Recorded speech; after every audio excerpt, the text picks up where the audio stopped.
hay otro detenido acá abajo. Uno intentó huir y se lo detiene, es lo que nos informan acá los investigadores.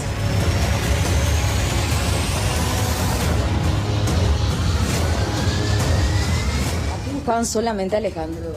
Sí, está con orden de captura, lo estamos buscando. Tiene varios antecedentes. Sí, tenemos información de que formaría parte del grupo que se está tratando de desarticular ahora.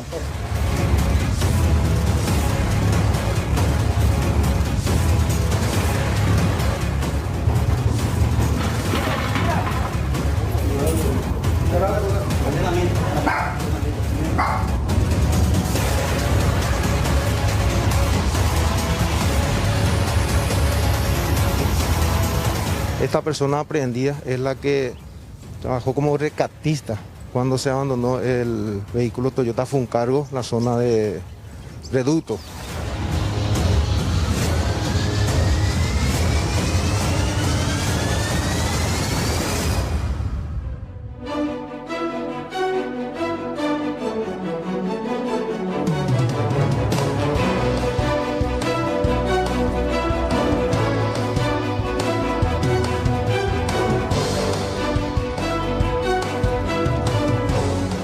¿Qué tal? ¿Cómo están? 17:04. Damos continuidad a esta jornada informativa de mitad de semana, 10 de junio.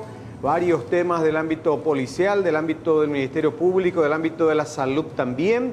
Mientras ya sea prácticamente como un hecho que pasaríamos a la fase 3 en prácticamente todo el territorio nacional de esta cuarentena inteligente.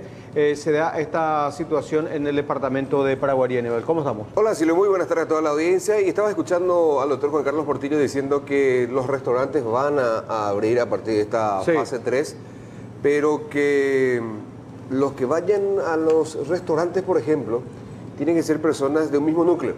De un mismo núcleo familiar. Eso ya va a pasar por la responsabilidad y conciencia de los concurrentes. No creo que el mozo tenga que estar pidiendo la cédula. La identidad y establecer el lazo familiar, ¿no? El parentesco. El parentesco.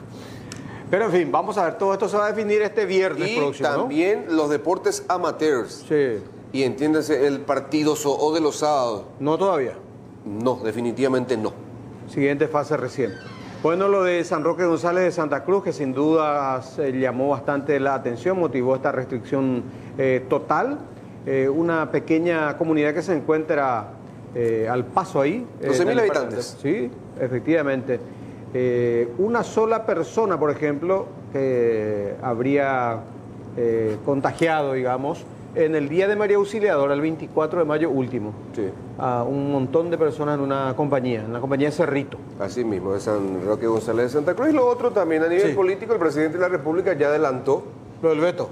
el veto de esta polémica norma sancionada ayer por la Cámara de Diputados que despenaliza la declaración falsa en la declaración de bienes, en las declaraciones juradas de bienes que presenten los funcionarios públicos ante la Contraloría de la República. Aunque un diputado que votó justamente a favor de esta normativa dice que todo se trata o que habría que recurrir a la hermenéutica jurídica para entender que efectivamente no hubo ninguna despenalización.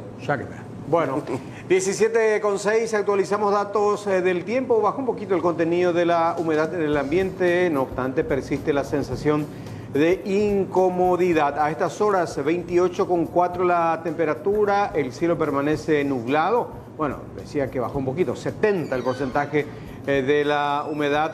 Vientos de dirección nor-noreste a 4 kilómetros en la hora. Lo que resta de la tarde y noche de hoy, todavía la posibilidad de algunas que otras precipitaciones, quizás muy aisladas. Para la madrugada se estima una mínima de 23 grados, el cielo va a continuar también nublado. Para los próximos días de esta semana, bueno, a las puertas de un feriado prácticamente ya, mañana jueves 23 grados, la mínima estimada 32, la máxima pronosticada, cielo parcialmente nublado, vientos de dirección nor-noreste. Similar condición para el viernes 12 de junio, feriado nacional. 23 de mínima, 33 en la máxima estimada.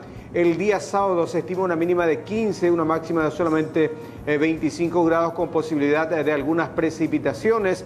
El ingreso de lo que podría ser un leve frente frío.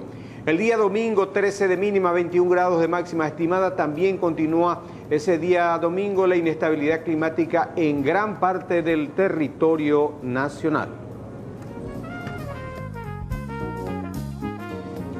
Vamos a ver la cotización de monedas, cómo cerraron el día de hoy. El dólar en alza, fíjense, en la compra 6.550, en la venta 6.600. El euro en la compra 6.400, en la venta 7.050 guaraníes. El peso argentino 45 guaraníes, en la venta 70. Se mantiene estable desde hace varios días ya el peso argentino. El real en la compra también en alza, pero hoy cerró, digamos, en números estables. 1.240 guaraníes en la compra, en la venta 1.320.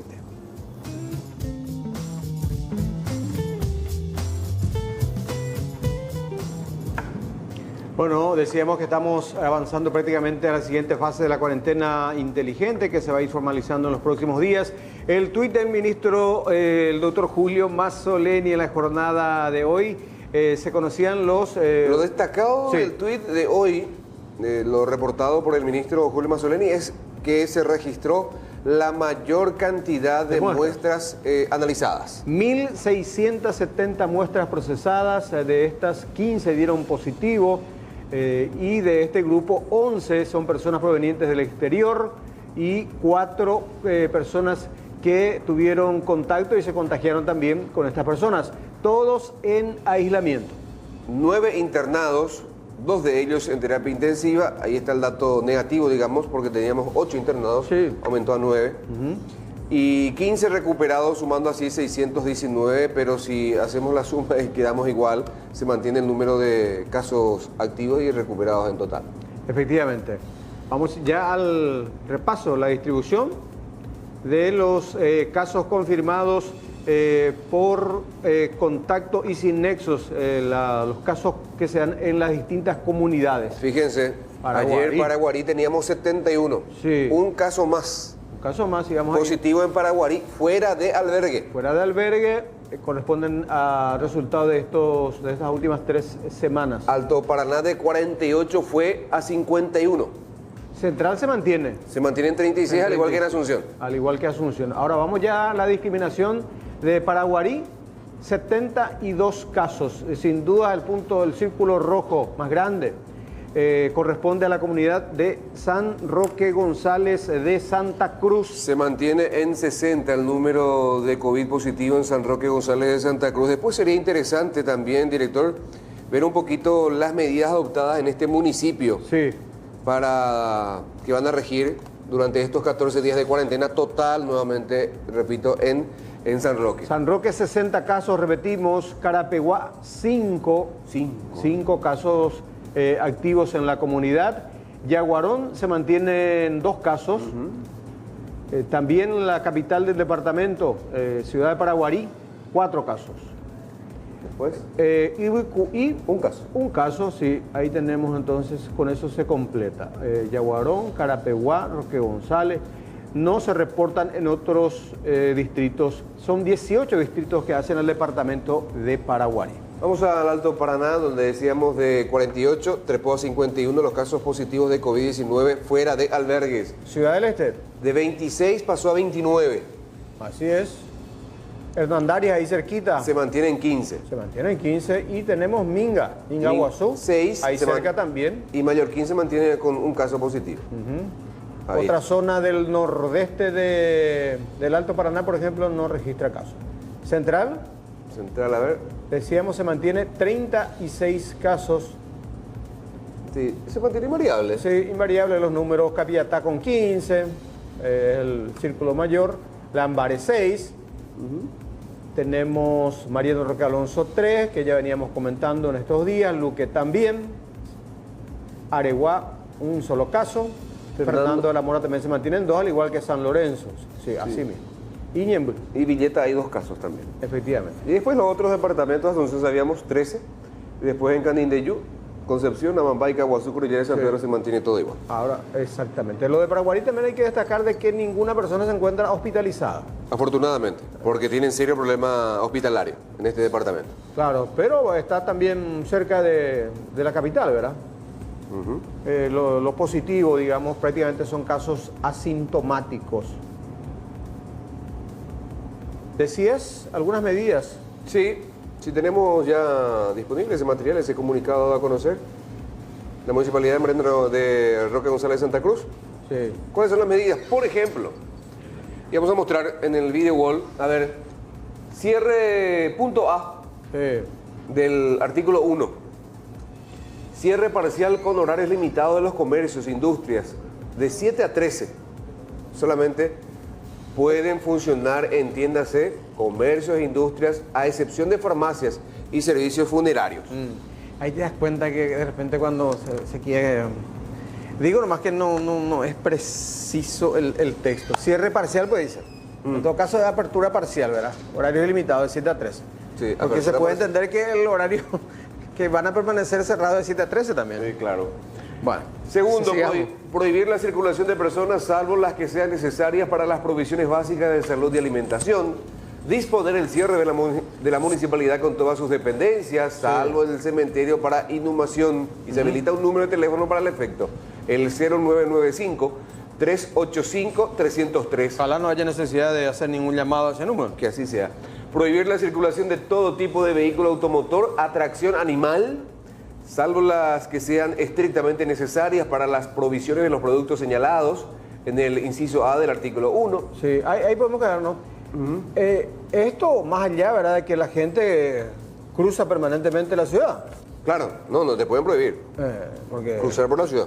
se cruza. La ruta 1 atraviesa la ciudad, el centro de la Por el ciudad. medio mismo de la ciudad. Sí. Bueno, prohibir la circulación de todo tipo, ya leíamos esto, prohibir los eventos sociales, religiosos, deportivos, velatorios, acompañamiento fúnebre y todas las reuniones de personas. El tema del velatorio le fue muy mal, Sí. Porque en un velatorio hubo muchas personas que se contagiaron. Sí, y en los rezos posteriores, porque hubo un novenario posterior. Sí. Ahí ven ni trigo de misa.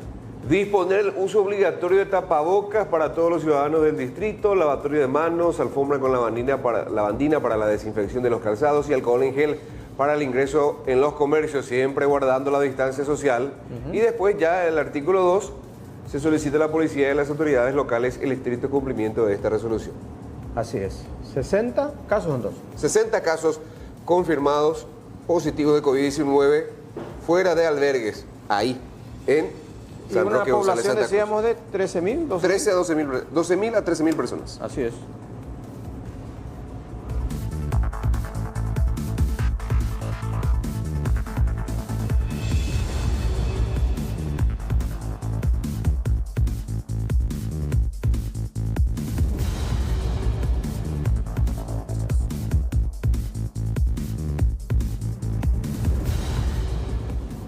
(17:16), cambiamos de tema, hablamos de la imputación que presentó la Fiscalía Especializada hoy a la medianoche, ¿eh?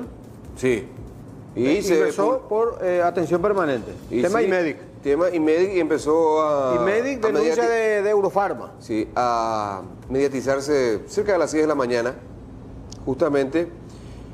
Y es contra la presidenta. Sí, de- una señorita muy joven. Sí, Sería la hija del señor Justo Ferreira. El señor Justo Ferreira. Compartimos imágenes, aclaramos esto, de procedimientos anteriores que se habían realizado precisamente a la sede de IMEDIC, una de las principales proveedoras de todo el sistema de salud de nuestro país. Exactamente. Los imputados son, en este caso, Sí. a ver, ya le doy el nombre para ser precisos, Patricia Beatriz Ferreira Pascotini, presidenta de IMEDIC, Nidia Godoy Ojeda, quien es directora, una de las directoras de IMEDIC, y Néstor Domingo Ramírez Jiménez, despachante de aduanas. Se pide la prisión preventiva de los tres. Sí, o sea, se ordena la detención y se requiere la prisión preventiva.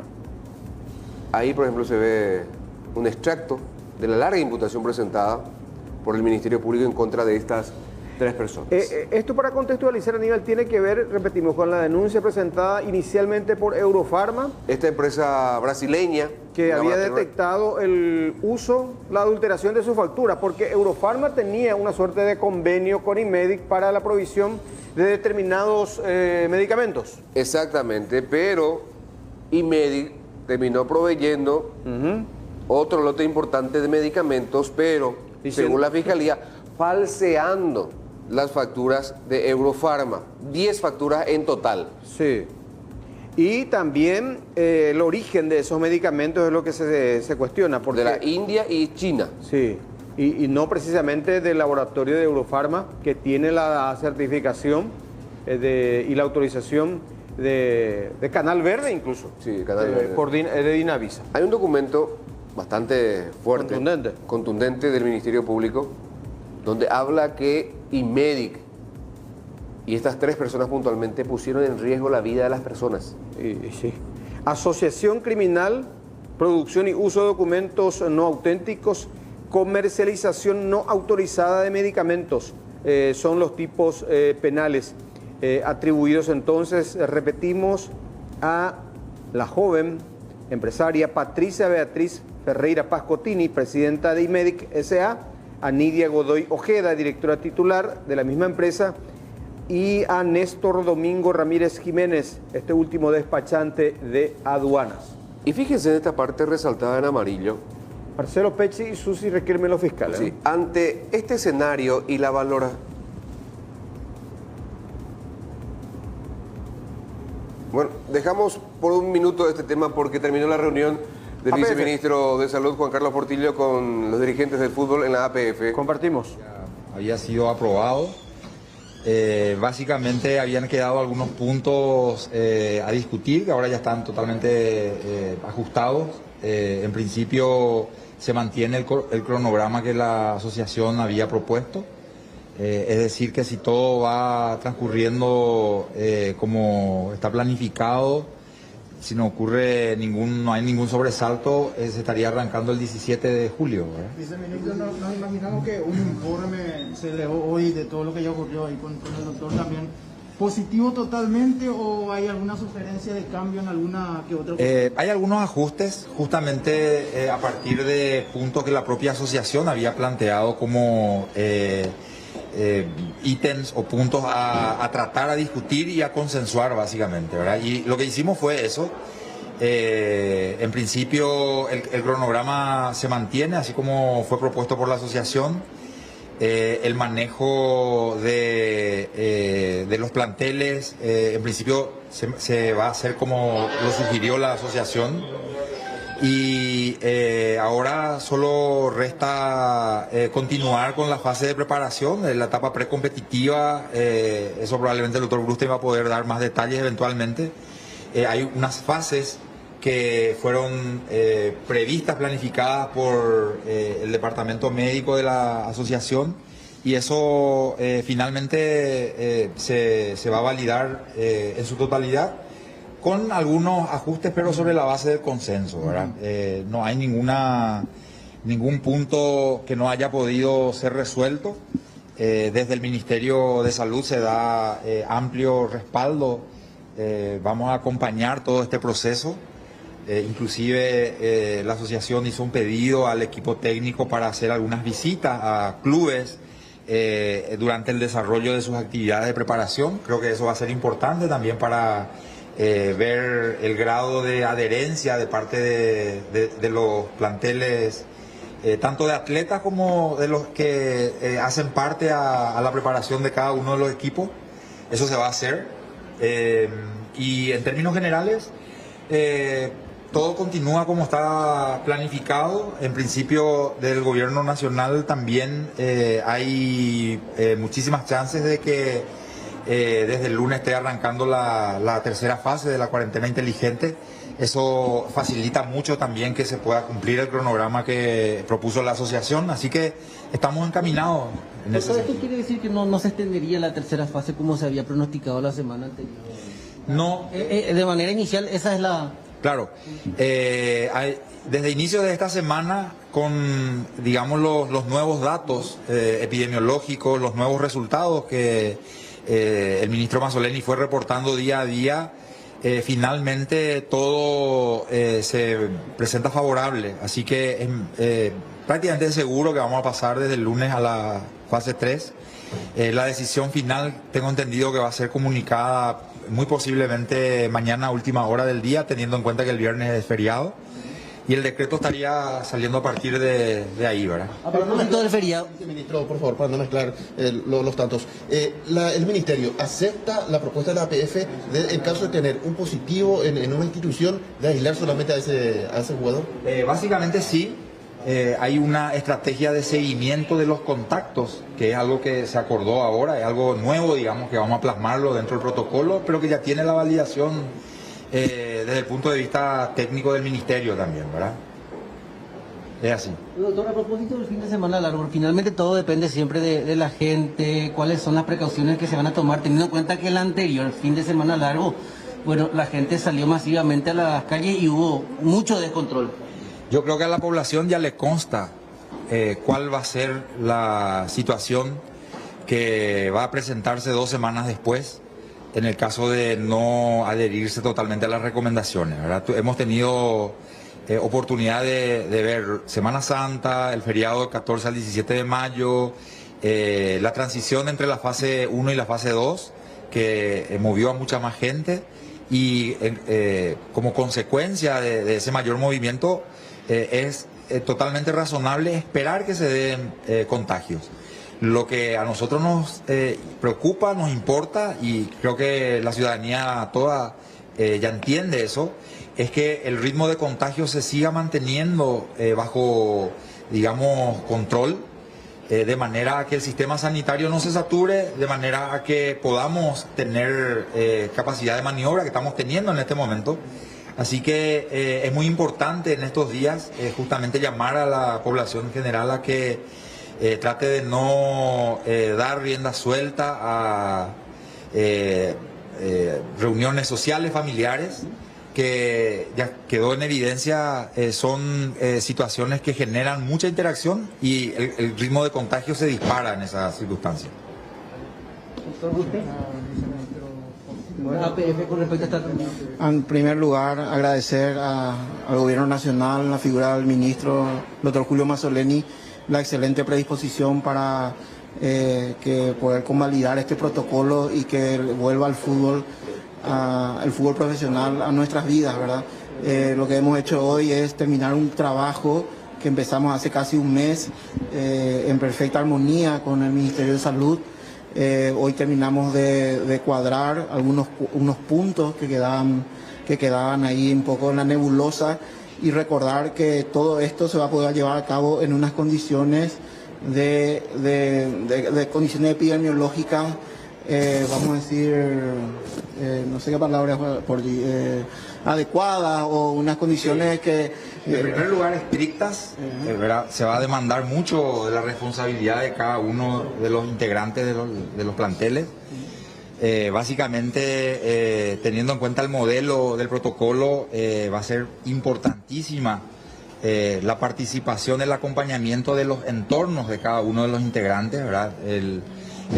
Cada atleta, su entorno familiar, el equipo técnico, el equipo médico, la logística de cada club y su entorno familiar deben moverse como un todo. Entonces, en ese sentido, todo lo relacionado con las medidas de cuarentena domiciliaria deberán ser respetados por ellos, ya que en caso contrario van a exponer a un eventual contagio a un integrante de una plantilla, y eso puede complicar. Si bien ya se definió el mecanismo en el que por el que se van a manejar tanto los casos positivos como los contactos, lo mejor sería evitar las situaciones que pudieran exponer a cada uno de ellos, ¿verdad? Y ese es un aspecto fundamental para el éxito de todo este plan que elaboró la asociación, y que creo que tenemos que acompañar todos, no solo los que hacen parte al espectáculo en sí, sino que como sociedad misma, ¿verdad? Doctor, usted, a propósito del protocolo, o sea, el paso a paso, la fase a fase, o sea, ¿cuáles son las puntualizaciones que hizo la APF? ¿Cómo se estará trabajando en eso? La movilidad de los jugadores, el traslado. Sí, eso está todo establecido en el protocolo. Los jugadores tienen que transportarse, tienen que evitar el transporte público, tienen que ir al entrenamiento y a la competencia por un transporte privado. Deben volver a sus casas y permanecer en sus domicilios, evitando el contacto con personas externas al protocolo, mantener un régimen de aislamiento domiciliario, de cuarentena domiciliaria. Es importante recalcar que durante todo el proceso que dure este protocolo, tanto en la fase de entrenamiento como de competencia, vamos a seguir trabajando con el Ministerio y vamos a ir tomando decisiones en base a las situaciones que se vayan planteando. ¿Cuál es la evaluación que se hace de la fecha? Algunos clubes hoy retornaron al entrenamiento. Bueno, en general partimos de un excelente inicio con más de 500 integrantes de protocolo, todos con test negativos. Eso es un estudio epidemiológico que nos alienta porque estamos hablando de gente de distintas edades, distintos estratos sociales, distintos barrios, distintas ciudades de Gran Asunción y todos han salido negativos. Hoy empezamos con el trabajo de los entrenamientos individuales que se van a mantener hasta la semana que viene. Todos los clubes hoy empezaron, nosotros la APF, y en ese sentido hemos pedido apoyo al Ministerio de Salud. Vamos a hacer un seguimiento a esos entrenamientos para ver el nivel de cumplimiento de este protocolo y reforzar en las áreas donde consideremos que haya falencias. De modo que vamos a llamar a la concienciación de los atletas, a su profesionalidad y a su responsabilidad a la hora de cumplir este protocolo.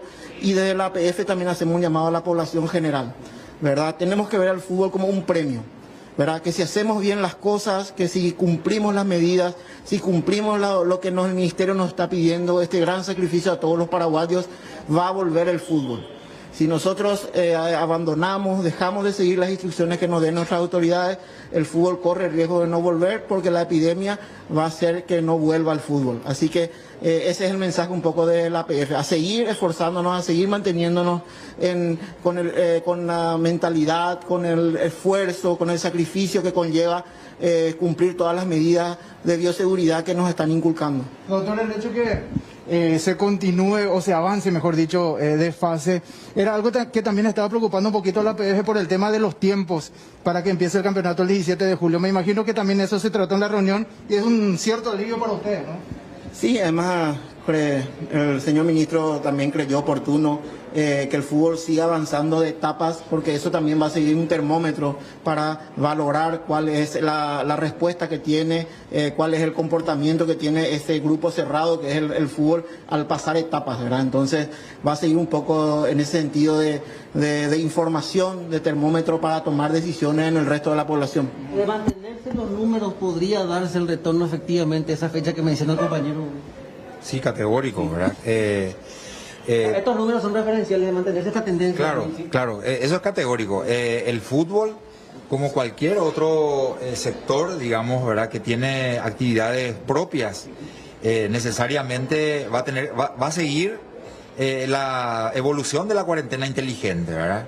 En el caso de que se dé alguna situación puntual, así como no hubo ninguna duda en retrasar el avance en la fase en un departamento a nivel país, probablemente de darse una situación no va a haber dudas en frenar, en retrasar el avance también, ¿verdad?, en el caso específico del fútbol. Y creo yo que en ese sentido es importante entender que este proceso de salida en el que estamos embarcados como país busca con una cierta lógica, con criterios fundados en la epidemiología, en la ciencia médica, dar respuesta a necesidades de la población, ¿verdad?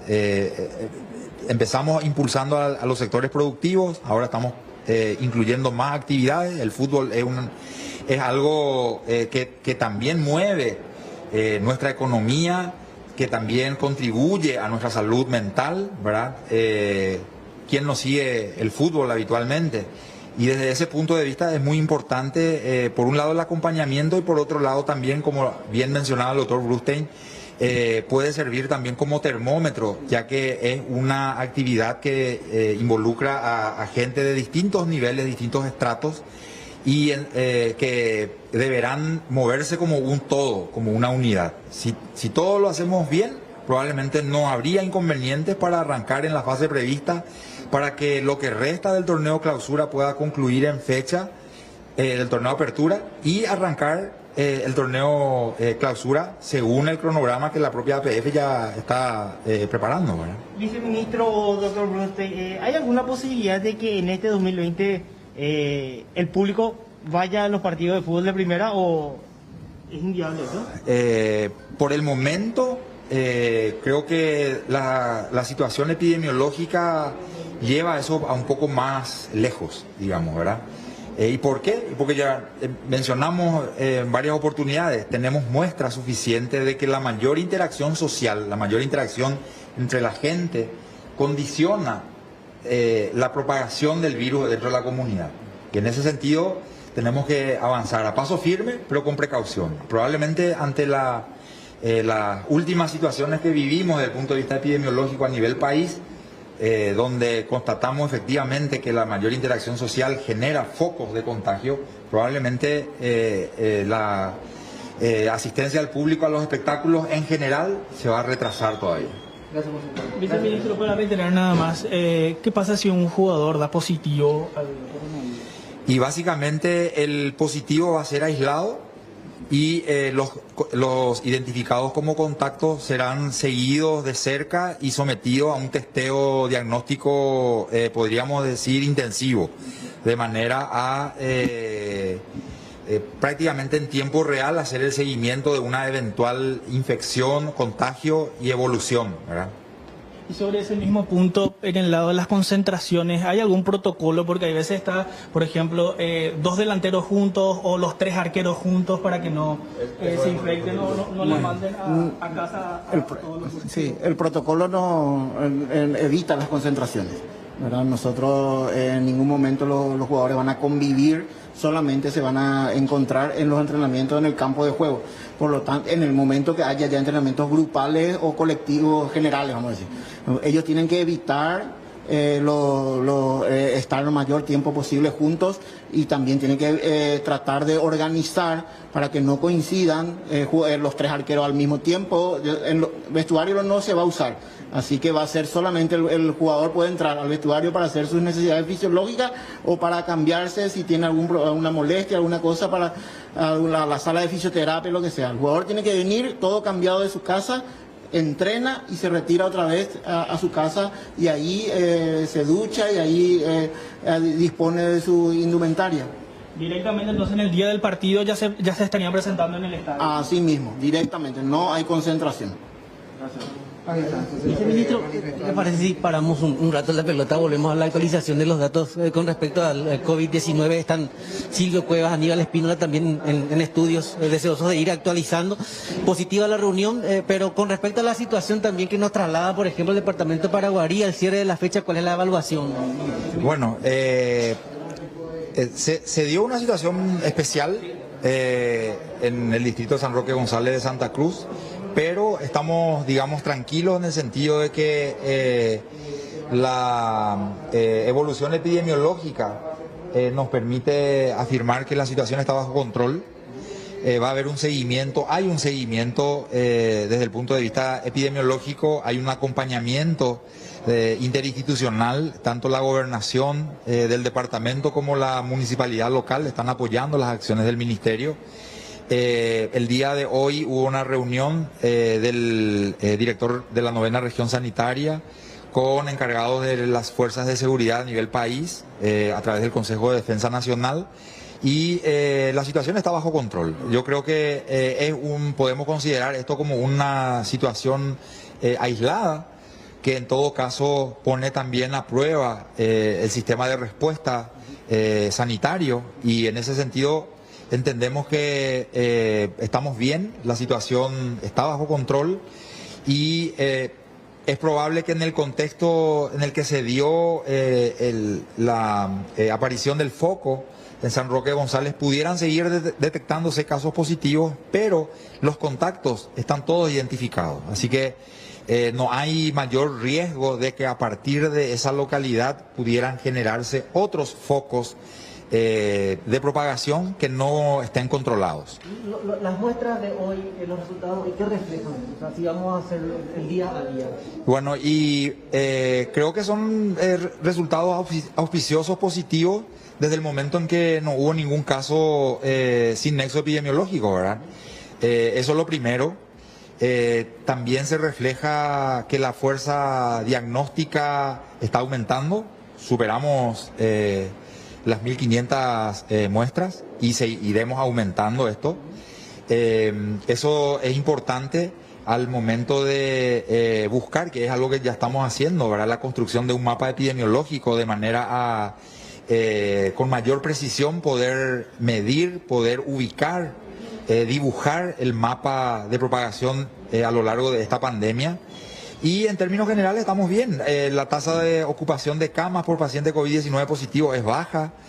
Si bien se incrementó el número de pacientes internados en terapia intensiva, tenemos solo 2. Uno de ellos está inclusive cerca de salir de alta nuevamente. Eso es auspicioso. El que está en Concepción, sí.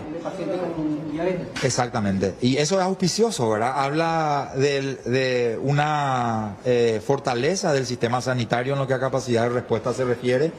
Y eso para nosotros también trae tranquilidad. Y a la población hay que insistirle, ¿verdad?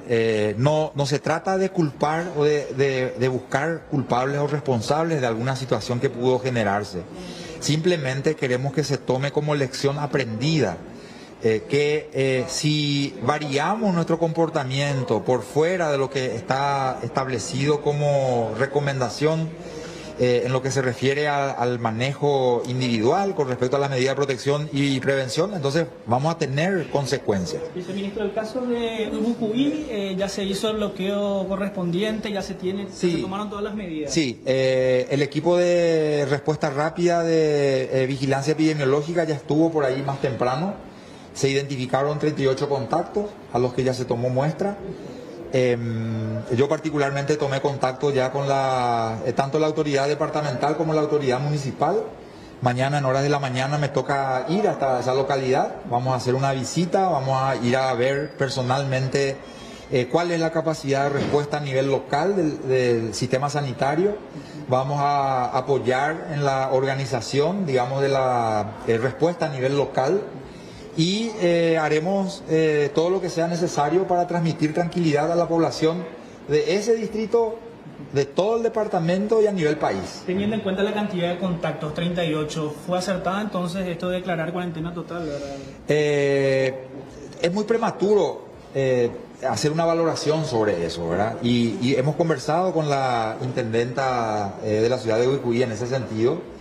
Entendemos que la preocupación surgió, es totalmente razonable, pero nuestra intención es básicamente ir ajustando la respuesta en base a hechos concretos, objetivos. Una vez que tengamos el resultado laboratorial de las muestras de estas personas consideradas como contactos, podremos sacar conclusiones e ir ajustando el plan de respuesta para esa localidad en particular. ¿Se va cerrando una semana? ¿Ten en cuenta que mañana ya es inicio de una semana más positiva o todavía faltan que se reflejen otros números para...? No, la semana está bastante positiva, ¿verdad?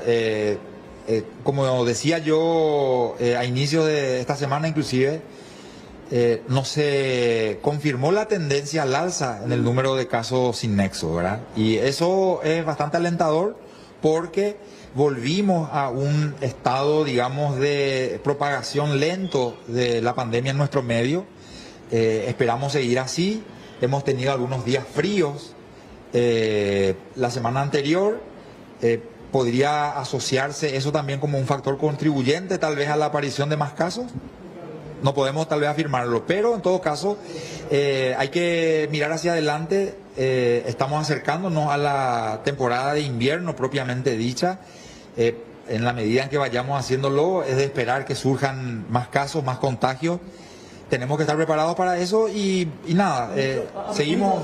¿Qué menciona? Cuadros respiratorios relacionados a este tipo de estación, cambios climáticos, hace frío, la humedad. ¿Cómo estamos en cuanto a consultas por cuadros respiratorios? Y hubo un leve incremento, pero incremento con respecto a semanas pasadas. Pero si tomamos la misma época del año pasado y vemos los números, estamos muy por debajo. ¿Distribución etaria? ¿Perdón? ¿Distribución etaria, niños, adultos? En ambos grupos, adultos y niños, el número de consultas aumentó con respecto a semanas anteriores, pero si miramos lo que fue el 2019 en esta misma época, el número de estas consultas actualmente es mucho más bajo y eso también traduce el impacto positivo de la adopción de estas medidas de prevención y protección, ¿verdad? O sea, fueron implementadas para hacer frente a una situación puntual, la pandemia por SARS-CoV-2. Pero el efecto que se está logrando también afecta a la influenza común, al virus sincitial respiratorio, a las neumonías bacterianas inclusive, y eso es muy positivo. Las enfermedades diarreicas agudas también disminuyeron como consecuencia de la aplicación de las medidas de higiene. Exacto. Entonces, en términos generales, todo sigue siendo positivo. Esta semana la vamos a cerrar de buena manera. Tenemos suficiente evidencia como para sustentar el pase a una siguiente fase. Eso nos lleva un poquito más afuera cada vez, es un hecho no menor. Y esperamos finalmente poder salir del otro lado de la tormenta, ¿verdad? Y bueno, para eso contamos con el apoyo ciudadano categóricamente. Viceministro, la remera nacional para el ministro, ¿usted le llevó una remera? No, yo soy de Olimpia. Gracias, viceministro.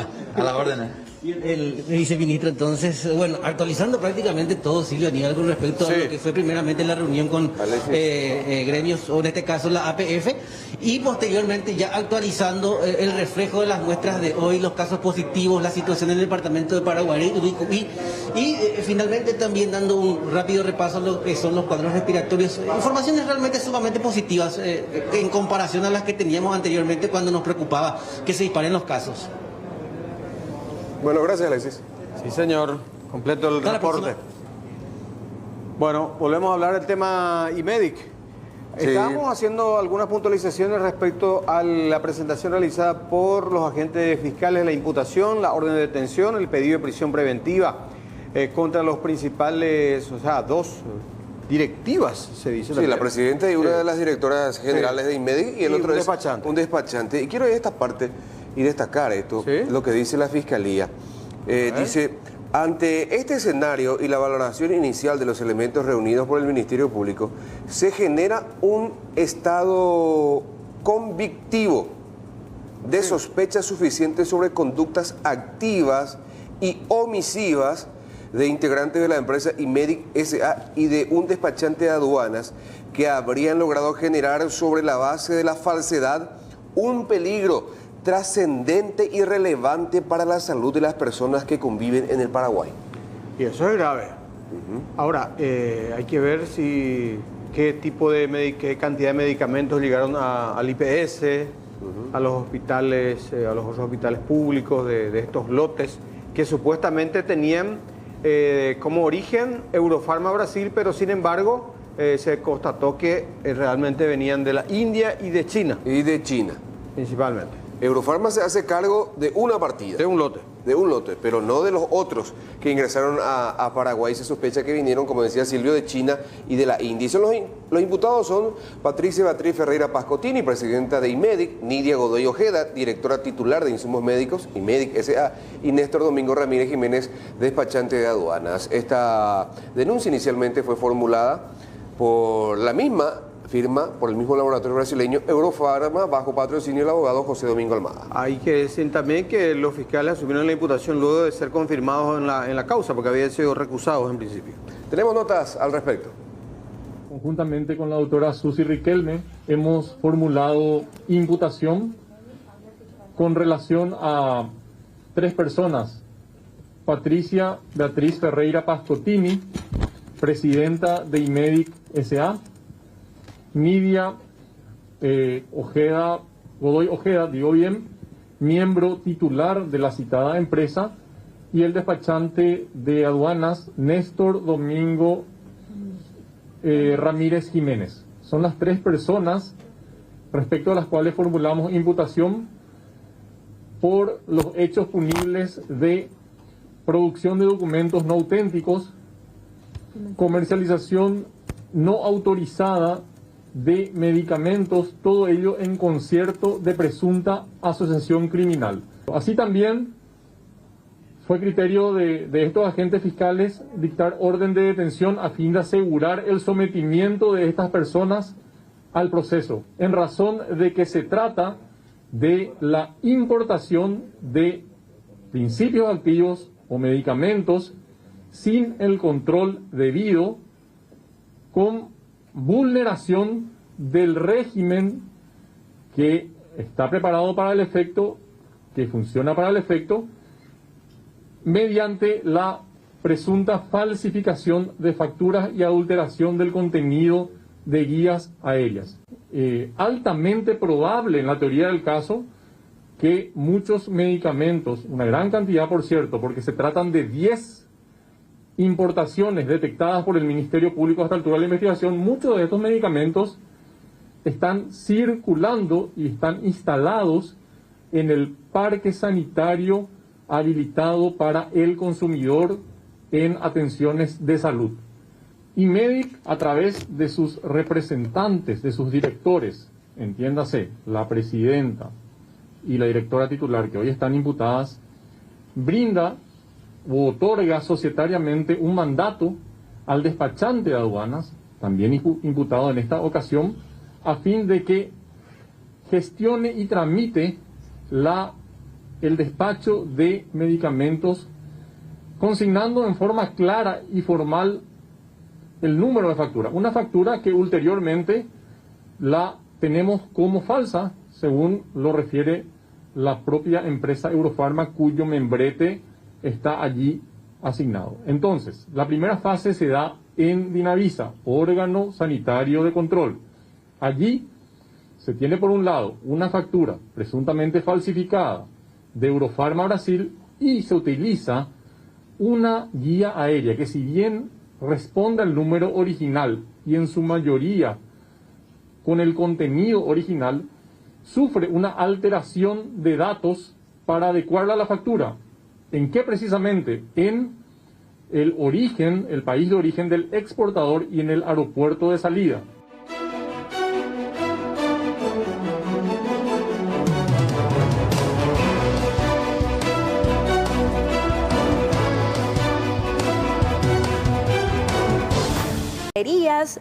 Para abastecerte, o sos uno de los tantos funcionarios que están luchando contra el COVID-19, te pedimos que no solo te cuides vos, sino también a tu vehículo. Y la mejor manera de cuidar el motor es cargando combustibles de Integral, donde garantizamos la calidad hasta la última gota en cada uno de nuestros productos. Econ 87, Especial 93, Excellence 95, Diesel y Diesel Premium.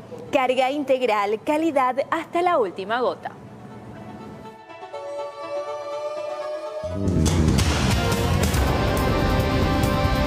Lucas ya salió de terapia intensiva. El niño de 6 años, que resultó herido de bala a causa de un procedimiento irregular de 2 efectivos policiales, ya salió de terapia intensiva e incluso evoluciona favorablemente.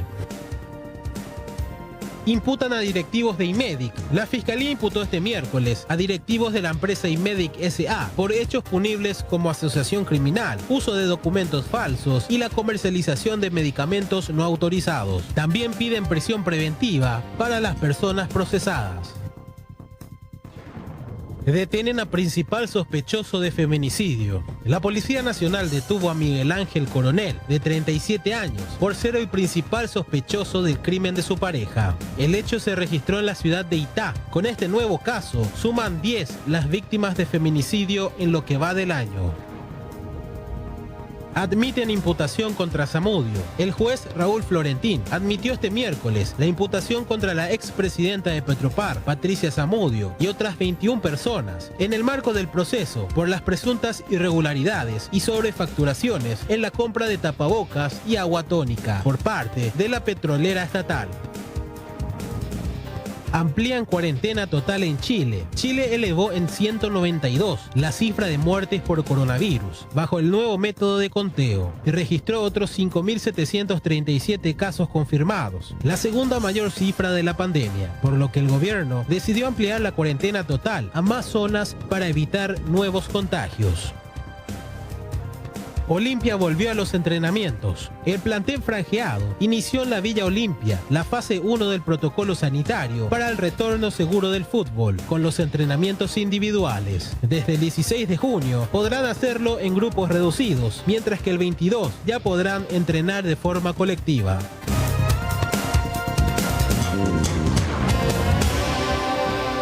Tempraneros y fructíferos allanamientos desarrolló hoy la Policía Nacional en distintas zonas del Departamento Central en prosecución al caso del reciente asalto con toma de rehén que afectó a la empresa Carton Box que se encuentra en la ciudad de Ñemby.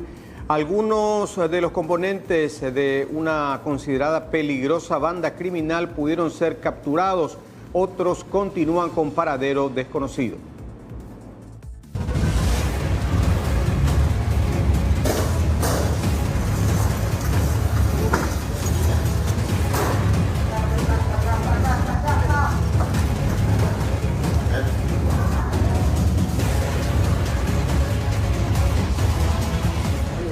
Hay otro detenido acá abajo.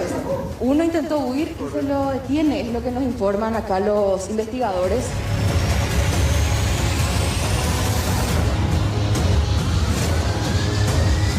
A tempranas horas de este miércoles, una comitiva fiscal policial irrumpió en este inquilinato ubicado aquí en la ciudad de Lambaré en la búsqueda de Alejandro Quintana, alias Paloma, considerado como el pistolero de la Gavilla, que robó una millonaria suma en perjuicio a la empresa recicladora Carton Box.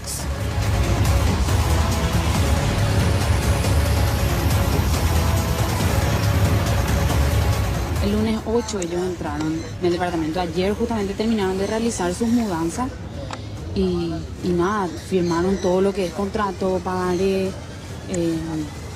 Están... ¿Nada te parece sospechoso de ellos? Lo raro fue que el muchacho, el que me alquiló el departamento, nunca me entregaba los datos de su hermano que había sido el Paloma. La persona que estaba viviendo ahí no fue la que trató contigo. No, porque el que alquiló me dijo que dos hermanos, o sea, son dos hermanos, el Alberto y el Paloma había sido. Él me había dicho que ellos dos estarían viviendo en el departamento, pero que él viajaba mucho, que su hermano era que se quedaría más tiempo. Por tal motivo que yo le pedí que me entregue los documentos de su hermano también para adjuntar en mis papeles, pero no me entregaban. ¿Aquí buscaban solamente a Alejandro? Sí, está con orden de captura, lo estamos buscando. ¿Tiene varios antecedentes? Sí, tenemos información de que formaría parte del grupo que se está tratando de desarticular ahora.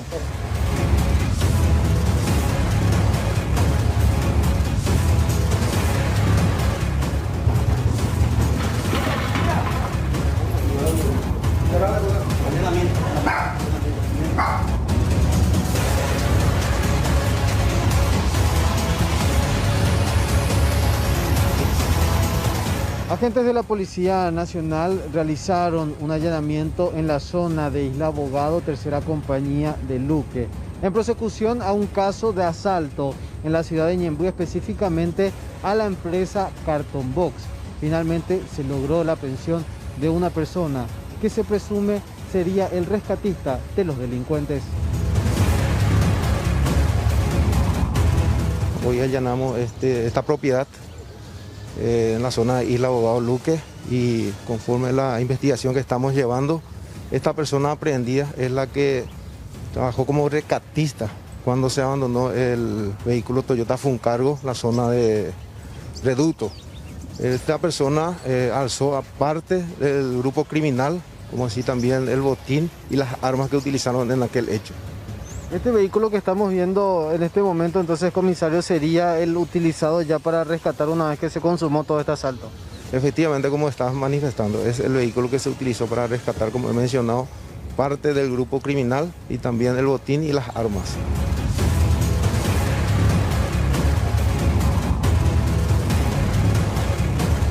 El sujeto fue identificado como Osvaldo Campuzano, alias Guataguata. El fiscal dispuso su detención y fue derivado a la Dirección de Investigación de Delitos de la Policía Nacional.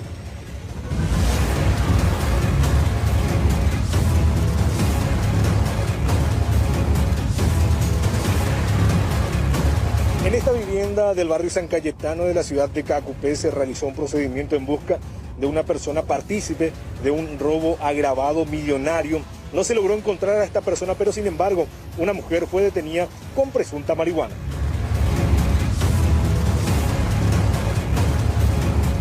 Estamos en el marco de una investigación de un robo agravado en simultáneo con los fiscales de Asunción. Fui asignada a coadyuvar en esta causa y en el lugar en la casa donde está esta señorita, encontramos 2 bolsas de presunta marihuana. Aparte de la presunta marihuana, el teléfono celular y una motocicleta que probablemente tenga nexo con el hecho que está investigando el doctor Osmar Segovia. En este caso, ¿en carácter de qué se va la mujer? Y está detenida ahora por la tenencia. Según los agentes de investigación de delitos de la Policía Nacional, este hombre estuvo disfrutando un asado y algunas bebidas alcohólicas con algunas personas, pero sin embargo no se logró encontrar al objetivo principal.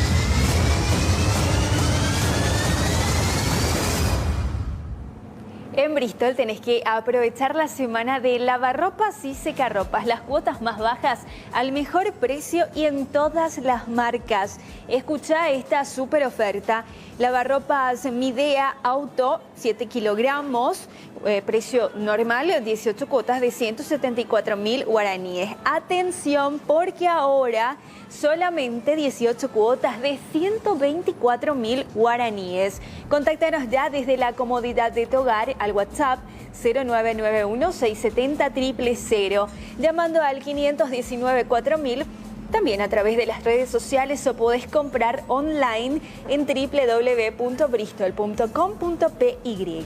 ¿Qué esperás? Pedí ya. Bristol, ganador del Top of Mind 2020.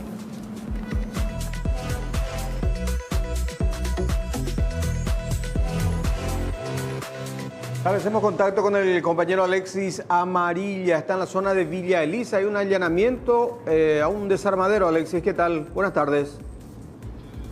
¿Qué tal? Buenas tardes, Silvio. ¿Cómo estás? El gusto de saludarte. Abrazo para los demás compañeros y, por supuesto, para la querida audiencia. Continuamos frente mismo a este taller donde ayer saltaba primeramente la información de este operativo encabezado por agentes del Departamento de Automotores, quienes estaban ya vigilando ya hace bastante tiempo este local donde se presume, o en este caso ya se confirma, de que se desarmaba automóviles robados para adaptarlos a vehículos que estaban nuevos, sin embargo con algún desperfecto mecánico.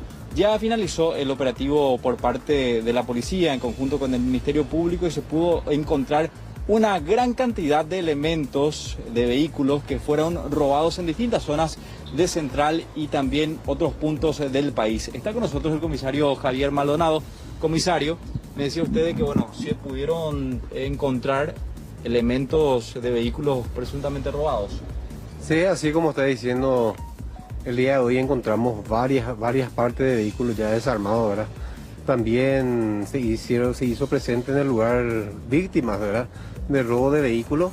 Se le permitió el acceso, ¿verdad?, a cada uno de ellos, y en total son 5 personas las que identificaron partes de su vehículo, ¿verdad? También encontramos documentos varios que se encontraban en el momento del robo dentro del habitáculo del vehículo, y las víctimas reconocieron plenamente, ya sea sus pertenencias, sus ropas y los documentos que acreditan con veracidad de que le corresponden a su vehículo, ¿verdad? ¿Qué cantidad de vehículos fueron desarmados en el lugar, comisario? ¿Se pudo precisar eso? Y estamos hablando de aproximadamente 20 a 30 vehículos, ¿verdad? Las partes de los vehículos que encontramos en el lugar. Y esto va a continuar mañana. Mañana estaremos todavía verificando las partes, tratando de ubicar e identificar a las víctimas. Una gran cantidad, ¿eh? Sí, funcionaba hace bastante tiempo entonces. Y por lo que vemos que este local fungía como un taller, ¿verdad? Pero en realidad lo que ellos hacían eran acá reducir los vehículos robados y desarmarlos y comercializar sus partes, ¿verdad? Cuando ingresábamos y veíamos el lugar, encontrábamos especialmente puertas traseras con la parte de la ventana pequeña rota, ¿no?, que sería el elemento habitual para robar estos vehículos. Sí, esa es la peculiaridad, ¿verdad? Encontramos el ventilete roto, Ese es el modo en que ellos ingresan al habitáculo del vehículo para posteriormente arrancar y llevar, ¿verdad? Robar el vehículo. ¿Qué dispuso el Ministerio Público, comisario, en el lugar para las personas que encontraron algunas pertenencias? Y el Ministerio Público ahora dispuso que se queden todavía en las partes, ¿verdad? Mañana, esto, como le estoy diciendo, esto continúa mañana, ahora ya fue el aclaro del lugar. Y con la presencia del Ministerio Público mañana vamos a estar continuando con el procedimiento. O sea, no se descarta que esa cantidad de 20 o 30 aumente, comisario.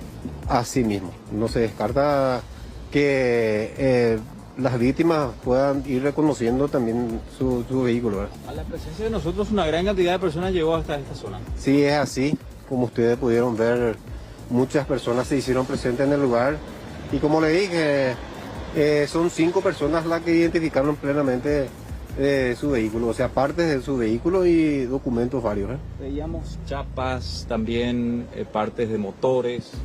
Sí, todo eso vamos a estar cotejando, esos documentos vamos a meter en un análisis minucioso, ¿verdad? Vamos a cotejar todo eso y eso vamos a estar elevando al Ministerio Público el resultado. Sin embargo, los chasis no se encontraron en el lugar, o al menos la cantidad esperada. No, y los números de chasis, ellos lo primero que hacen es eliminar eso, ¿verdad? Sí, eso es lo que le va a delatar así fácilmente, ¿verdad? Pero nosotros tenemos otra forma de llegar a eso. Comisario, al ser vehículos robados pero adaptados, entonces se presume que dentro del mercado, dentro de la circulación automotriz, habrían vehículos robados adaptados. Y esa es la presunción, no es presunción porque ya también encontramos muchos vehículos ya circulando con, como normalmente se le dice, vehículos implantados, ¿verdad? Con implante de chasis. ¿Qué tiene que hacer aquel comprador, aquella persona que quiera adquirir vehículos y que, bueno, puede encontrarse con esta sorpresa y que puede tener problemas también? Y lo que nosotros le aconsejamos es que si va a comprar un vehículo de segunda mano, se acerque al departamento de automotores, ¿verdad? Así el control, el personal técnico especializado va a verificar el vehículo. Esto no tiene ningún costo, ¿verdad? Estamos a disposición y a las órdenes de la ciudadanía, ¿verdad? Al servicio de la ciudadanía. Gracias, comisario. Estamos a la orden. Muchas gracias. Muy amable, comisario Javier Maldonado, del Departamento de Automotores de la Policía Nacional. Y atención con esto que decía él, y que bueno, es una certeza en realidad para el Ministerio Público, para la Policía Nacional, de que ya existen vehículos que fueron adaptados para que circulen de forma legal. Entiéndase, vehículos que fueron primeramente robados, desarmados en este lugar, cortaron el chasis, adaptaron a otro vehículo que, si bien tenía algún desperfecto mecánico, no funcionaba la parte eléctrica o volcó o lo que sea, y fue adaptado para que se puedan vender nuevamente como vehículos legales. Una situación que tienen que tener cuidado aquellas personas quienes adquieren vehículos de segunda mano y especialmente de lugares como esta zona, querido Silvio. Y bueno, ya el operativo finalizó, sin embargo continúa mañana para trasladar todos estos elementos hasta el Departamento de Automotores. Sí, señor. Bueno, entonces varias víctimas que van a seguir pasando todavía por ese desarmadero. Para reconocer sus vehículos, por lo menos partes de sus vehículos. Puertas, faros. Tenemos motos ensaladas, ahora tenemos autos ensaladas. Impresionante cómo estaba operando esta... Sí. Y lastimosamente con esta línea de vehículos chileré, ya ayuda. Así es. Bueno, gracias. Nosotros llegamos a... Perdón, sí. Sí, le decía de que llegamos a conversar con uno de los afectados y decía él de que pagó solamente 5 cuotas del vehículo suyo y ya se le robó. Imagínense, aparentemente va a pagar 24 cuotas por un auto que no va a utilizar. Que ya no tiene. Bueno, gracias Alexis, mi amable. Bueno, 18:11. Hablábamos hoy de la imputación fiscal, tema IMEDIC. También en la tarde de hoy se oficializaba un comunicado, un pronunciamiento y un pedido de amplia auditoría por parte de las autoridades del Consejo del IPS. Es lo que vamos a ir proyectando precisamente parte de esa documentación. De ese comunicado de salud pública. Perdón, de IPS. Sí, de IPS. Y aquí está. Dice... A ver. Se ha instruido, dice, a la Dirección de Auditoría Interna a realizar una exhaustiva investigación respecto a todo procedimiento que conllevó a la adquisición de los productos ofertados por las firmas Eurotech e IMEDIC S.A. Dentro de este pedido ha sido incluida la licitación pública nacional 147/18, año 2018, Adquisición de medicamentos biológicos, biotecnológicos, oncológicos e inmunodepresores para IPS. Se aclara que el pliego de bases y condiciones del llamado mencionado fue publicado en el portal de contrataciones en noviembre del 2018. Cuenta con 19 adendas, incorporaciones, adjudicado por resolución del Consejo de Administración 23 de noviembre del 19, de fecha 28 de mayo, dice del 19, habiendo culminado con la firma del contrato en fecha 14 de junio de ese año 2019, correspondiendo todo lo actuado a administraciones anteriores a esta. Y acá está la parte sustantiva, y vamos a parar ahí. Los puntos a ser investigados refieren a los procesos de elaboración del pliego, evaluación de ofertas, evaluación de muestras, adjudicación, análisis de los documentos que sirvieron de base para la adjudicación, la ejecución del contrato, procesos de recepción, normas de protocolo de cuarentena, cantidad de medicamentos solicitados y recepcionados.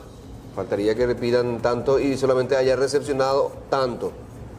Órdenes de pago emitidos, órdenes de entrega, documentos y quienes procesan, verificación de los mismos, reparo del parque sanitario, documentos presentados en la recepción de medicamentos, documentos presentados en la evaluación de las ofertas, datos garantizados, informe de la comisión evaluadora sobre los documentos agregados y solicitados para la evaluación. Estos ítems realmente son fundamentales, totalmente, Aníbal, y en todo proceso deberían de tenerse muy en cuenta. Ojalá todas las otras autoridades sanitarias hagan un copiar-pegar de ese párrafo nomás.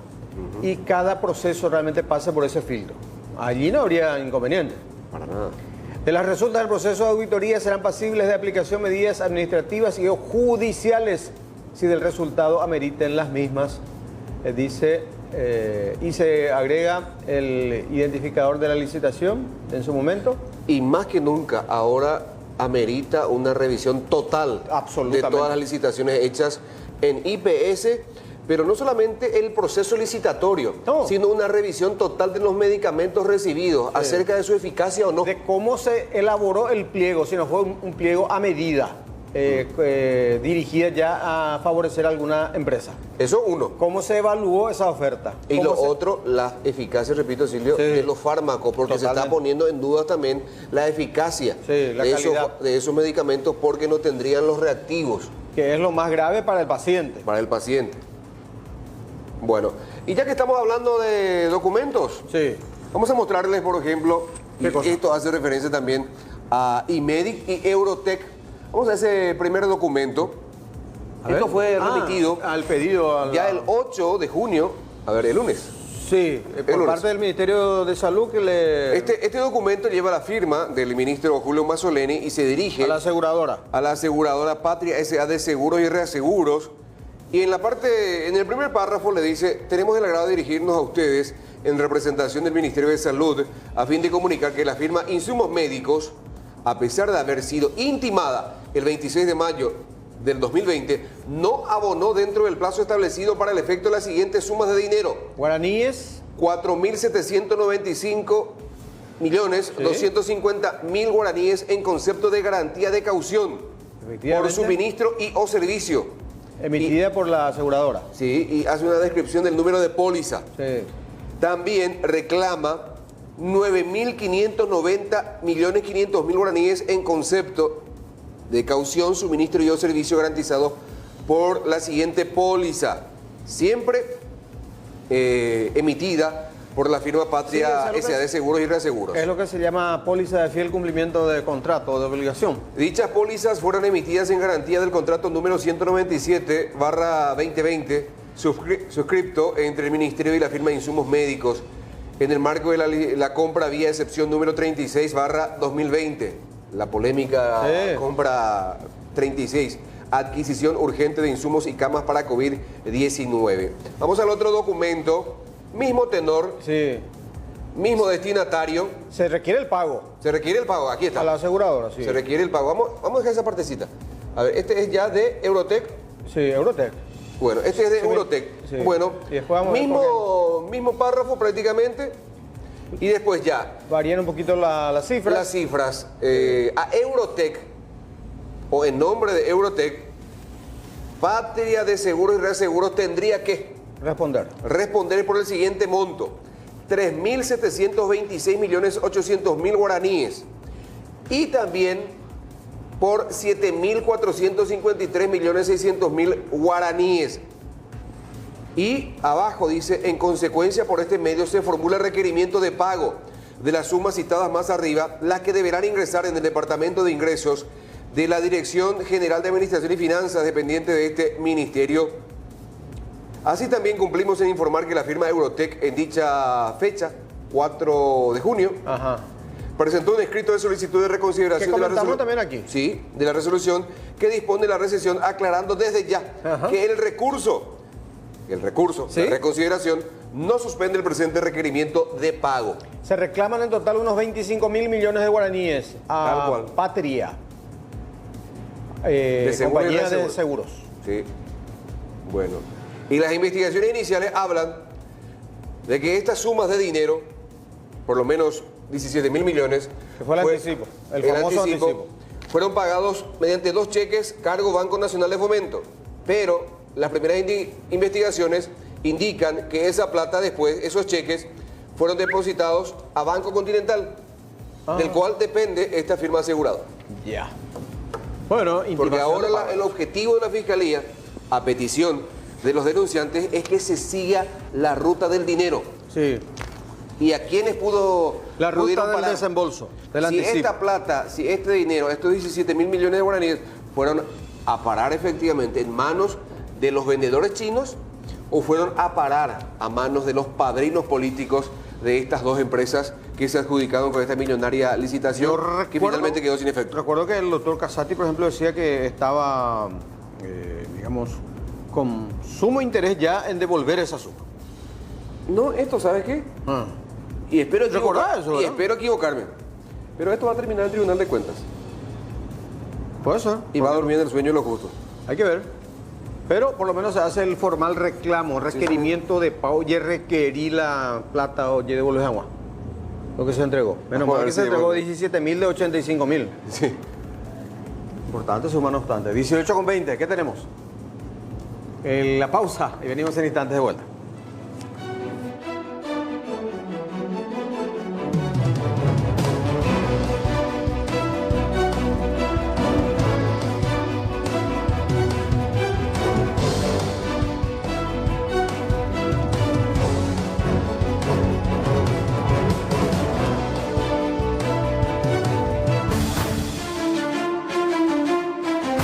Pasaron de las 6 de la tarde, ya tenemos en pantalla al compañero Alexis Aveiro. Entiendo que está frente a la ANDE, ¿verdad? Sí. Como hoy.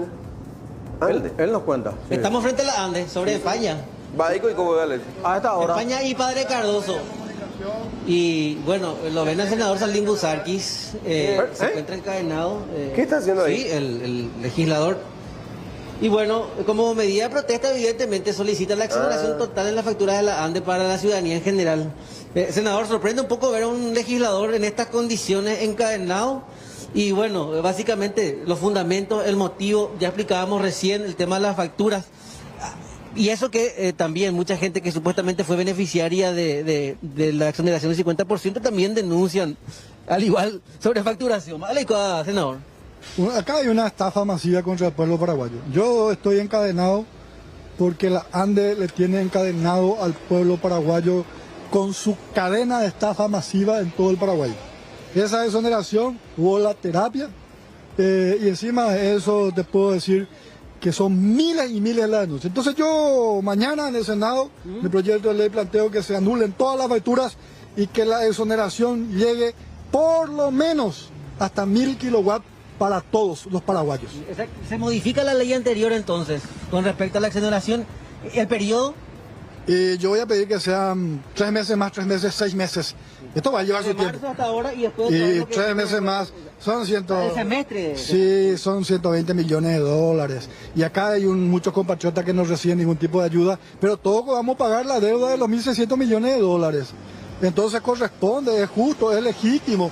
¿Cómo le están cobrando a un negocio que está cerrado, una fábrica, un taller mecánico, una carpintería? ¿Por qué le tienen que cobrar la factura a alguien que no utilizó? Los negocios que estuvieron todos cerrados por la pandemia. ¿Y saben cómo hacen ellos la famosa promediación?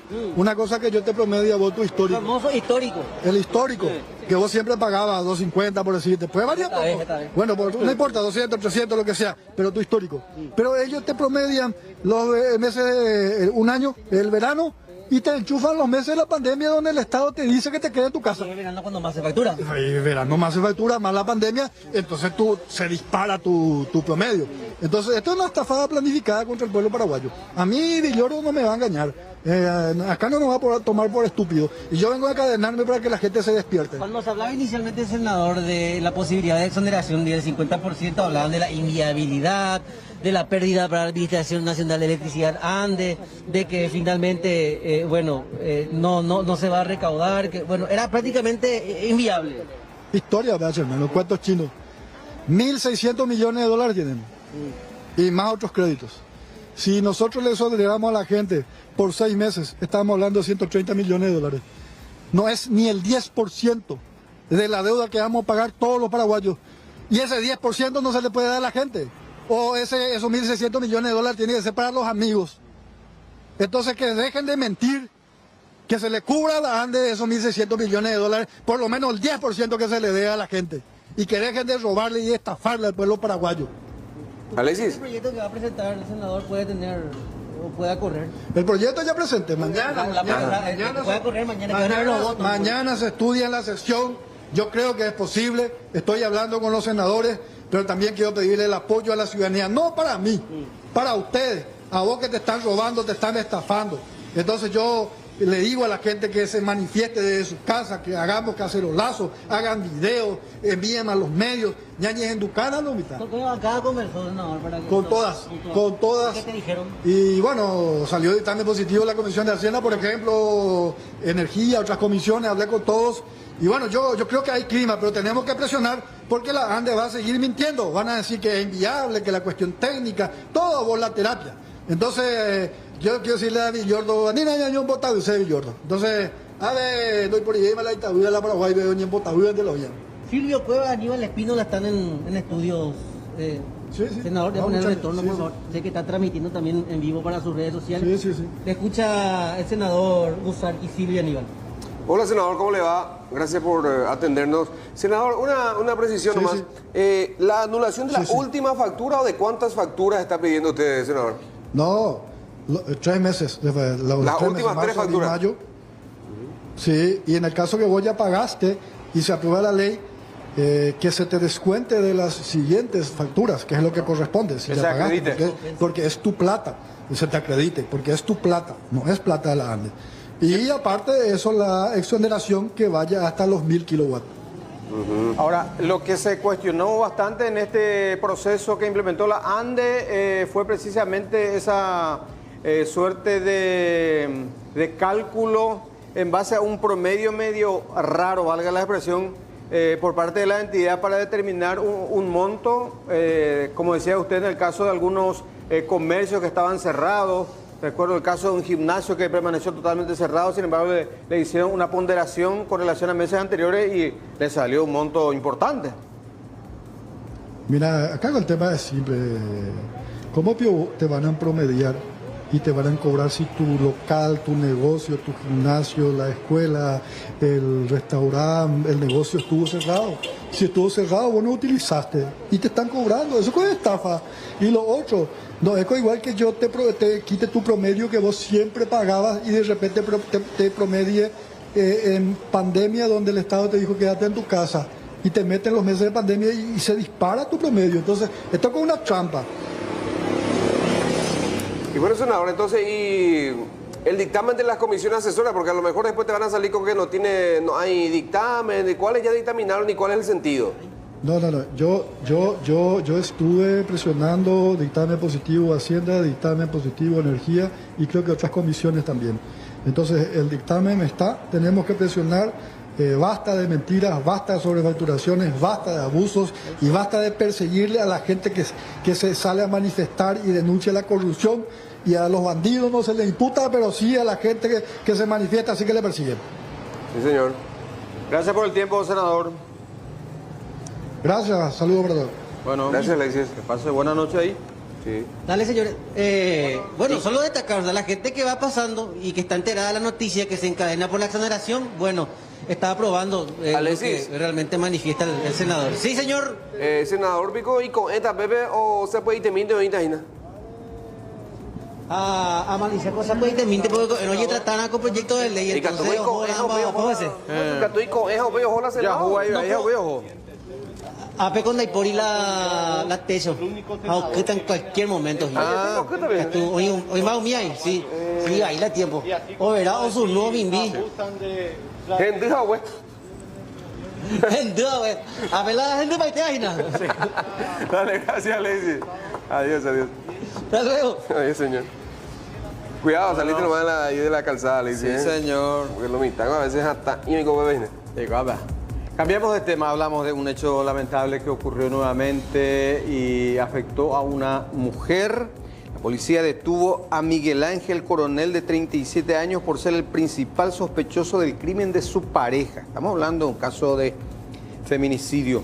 El hecho se registró en la ciudad de Itá. Con este nuevo caso suman 10 las víctimas de feminicidio en lo que va del año. Ya se podemos hablar de un feminicidio. Justamente nos estamos constituyendo al domicilio para buscar algún tipo de evidencia. Estos dos testigos donde me llamaron para apersonarme y hablar con ellos, ellos querían manifestar lo ocurrido. Desde su lugar donde ellos estaban sentados pudieron presenciar el momento en el que este señor, Miguel Ángel Coronel, había dado le había clavado en el cuello, a la altura del cuello y en el abdomen. Él está detenido. Él se le encontró, ahora vamos a terminar el acta, realmente se le encontró a Paranambú, de la ciudad de Itá. Según manifestaciones de los vecinos, ellos normalmente tienen peleas muy fuertes. Todos los vecinos pueden afirmar eso, y esta persona que había presenciado cuenta que realmente le clava. Momentos después ellos estaban viniendo, se estaban acercando a la casa, y fue entonces que tuvieron una discusión. Él le pega, ella intenta correr y fue cuando le clava con el cuchillo, con el arma blanca en el abdomen y en el cuello, como le había dicho. Se le encontró. Sí, la verdad nosotros ayer tuvimos alguna declaración por parte de un testigo, probablemente se ha procesado por obstrucción a la investigación, puesto que dio datos falsos, ¿verdad? Se trataría del hermano aparentemente, pero estos testigos afirman haber visto y presenciado el feminicidio. Estamos trabajando arduamente desde anoche ya sobre este caso específico para tratar de aclarar lo más rápido posible, y gracias a la investigación que está realizando personal a mi cargo, pudimos conseguir testigo presencial que específicamente manifestó que presenció en el momento exacto en que la pareja de esta persona le hirió en el cuello, y que a partir de ahí empezó a correr esta señorita y yéndose a caer a unos 50 a 80 metros del lugar donde ocurrió el hecho. ¿Cómo se logró la captura del supuesto autor? ¿Dónde estaba él? Y la captura del supuesto autor, él nunca salió de su casa, o sea que se mantenía en su casa y era muy accesible, vamos a decirle, que se le llamaba y sin ningún problema ese día junto a la policía, solamente que no pudimos aprenderle más temprano porque no teníamos elementos para contundente para enlazarle con la investigación.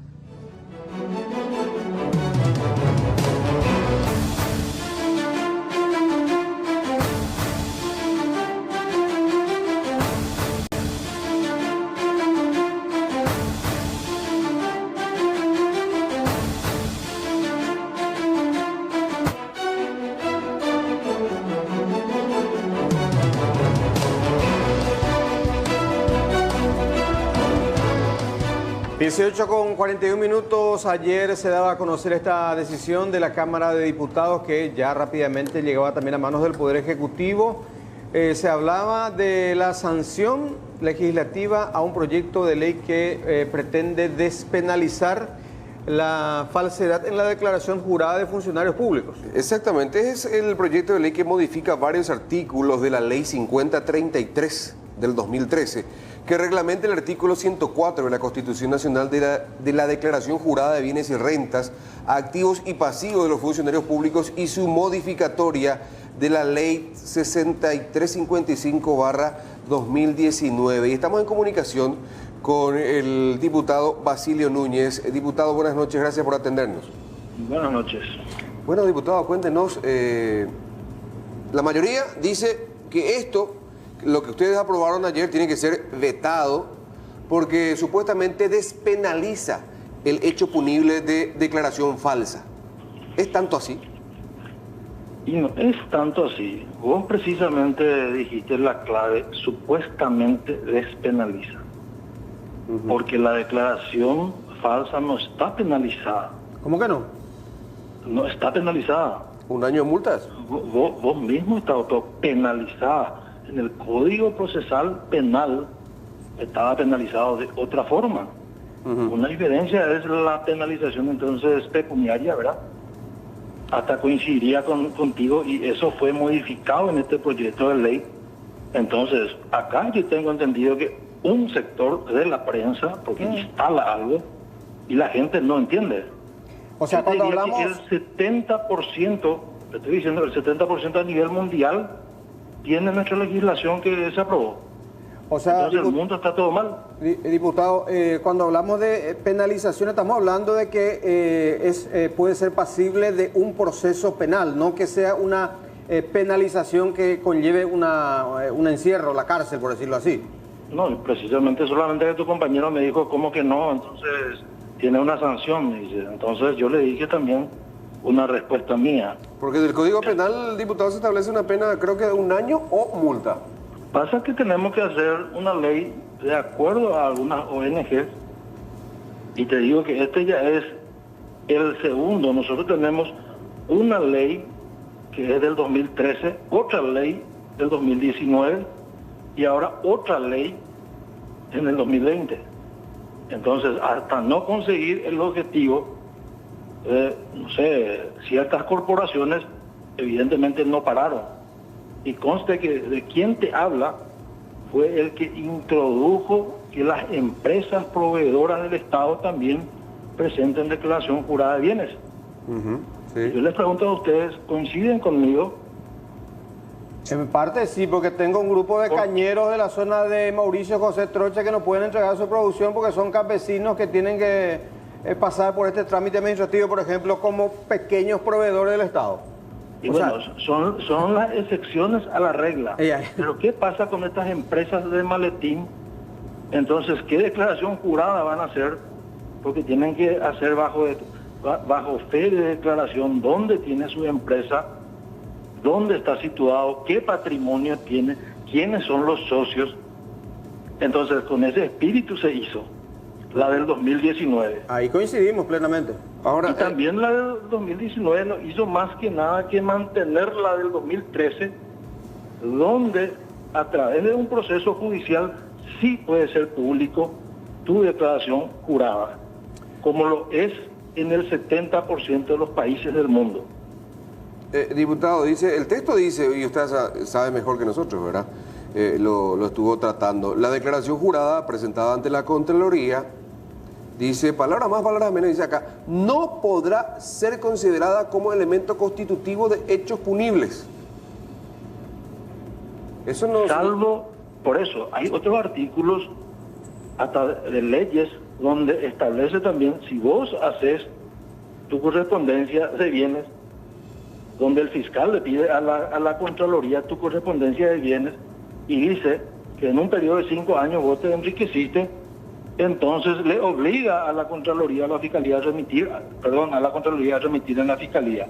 Pero te doy otros ejemplos. Sí, señor. ¿Qué pasa de una persona, en este caso, dueña de una empresa adinerada hasta lo último, o un legislador que no soy yo, que tiene muchísima plata y se olvidó de inscribir un vehículo? Porque era un vehículo chileré y él se olvidó. Y a los efectos de lo que quieren instalar, entonces ya es una declaración falsa, ya no puede corregir. No, pero hay plazos administrativos en la Contraloría para una reconsideración. 30 días te da. Te pasó los 30 días. Como pasa, por ejemplo, con el ministro Peta, que eran terrenos de una herencia y que después se le inscribió o se olvidó de su papá. Entonces, vamos a mandarle preso al ministro Peta. No decimos mandarle preso al que incurrió en una declaración falsa, sino que sea perseguible por el sistema penal. Pero que le haga la Contraloría la correspondencia de bienes. Y si verdaderamente ese individuo, ese funcionario público, no se enriqueció, sino verdaderamente se olvidó de inscribir un inmueble. Sí. No estamos hablando de una hacienda, no estamos hablando de una estancia, no estamos hablando que se olvidó de decir, por ejemplo, que en compró un avión, tiene 5 millones de dólares. Por último, diputado, para entender nomás y hacer una comparación, esto equivale a la misma situación respecto a la figura de la evasión impositiva, que primero se debe decretar en el ámbito administrativo y luego eventualmente judicializarse.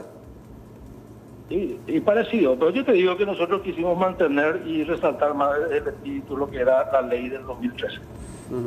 Bueno, gracias, diputado, gracias por las precisiones. Bueno, el diputado Basilio Núñez, uno de los que votó entonces en el sentido de la mayoría. Tenemos que recurrir a la hermenéutica jurídica. Sí. A la interpretación de las normas. Y la Contraloría, que sin duda también tiene que desempolvar sus papeles. No, la Contraloría está ahí. Aparte, sus dictámenes no son vinculantes. No. ¿Marcamos la pausa? Sí, señor.